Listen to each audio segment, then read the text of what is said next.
السلام علیکم ناظرین، میں لائی ہوں آپ کے لیے عبقری کے وظائف۔ اب ہم تمہیں پڑھائیں گے۔ اپنا ہاتھ ماتھے پر رکھ کر 3 بار سورہ اعلیٰ کی آیت نمبر 6 پڑھیں۔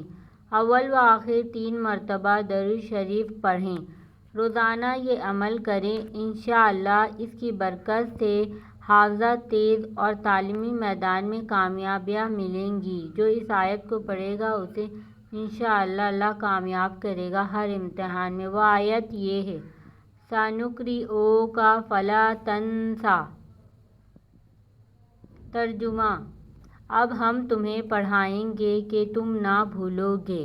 اگر کسی بچے کا حافظہ بہت زیادہ کمزور ہے تو وہ ضرور اس عمل کو کرے، انشاءاللہ فائدہ ہوگا۔ اس ویڈیو کو صدقہ جاریہ کی نیت سے زیادہ شیئر کریں تاکہ اس طرح کی معلوماتی ویڈیو آپ کو ہمیشہ کی طرح ملتی رہیں۔ میرے چینل کے بیل آئیکن کو کلک کرنا ہرگز نہ بھولیں۔